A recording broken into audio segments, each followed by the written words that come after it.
اعوذ باللہ من الشیطان الرجیم، بسم اللہ الرحمن الرحیم۔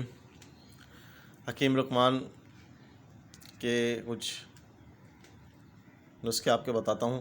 دھنیا کے پتے چبانے سے جوڑوں کے درد میں کمی آتی ہے۔ میتھی دانوں کو ادرک کے ساتھ جوش دے کر پی لیا کرو، جوڑوں کا درد ٹھیک ہو جائے گا۔ معدے کے تمام مسائل، قبضی، گیس اور کولیسٹرول میں ساگو دانہ کھاؤ، ٹھیک ہو جائے گا۔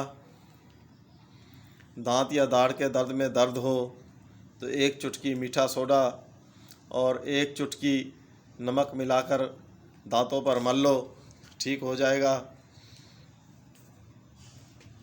دوستو، حکیم لقمان نے مزید بتایا ہے کہ جن کو بخار زیادہ آتا ہو وہ بکری کا دودھ زیادہ پئیں تو ٹھیک ہو جائیں گے۔ بھولنے کی بیماری ہو تو دودھ کے ساتھ کھجور کھاؤ۔ یادداشت تیز کرنی ہے تو بکری کے دودھ کے ساتھ بادام کھا لیا کرو۔ اگر کمر میں درد ہو تو تکیے کے بغیر سو جاؤ، ٹھیک ہو جاؤ گے۔ سونے سے پہلے زیادہ پانی پینے سے جوڑوں کے درد کا مسئلہ نہیں ہوتا۔ حکیم لقمان نے مزید بتایا ہے کہ زیادہ گرم پانی سے چہرہ نہ دھو۔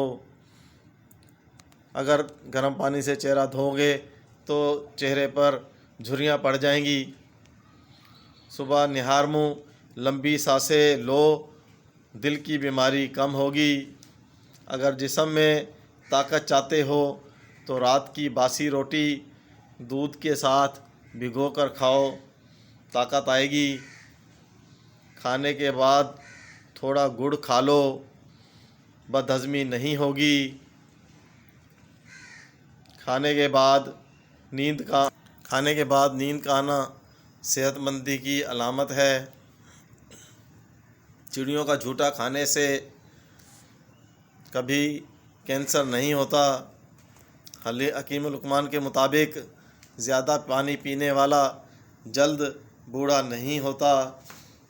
حکیم لقمان نے مزید بتایا ہے کہ جو بچے دیر سے بولتے ہیں انہیں چڑیوں کا جھوٹا پانی پلاؤ، جلد بولنے لگیں گے اور جلدی ان کو بولنا آ جائے گا۔ دوستو، اس قسم کی اگر مزید ویڈیو آپ کو دیکھنی ہے تو میرے چینل کو سبسکرائب کریں، لائک کریں، بیل آئیکن کے بٹن کو پریس کر دیں اور دوستوں میں ان ویڈیوز کو شیئر کریں۔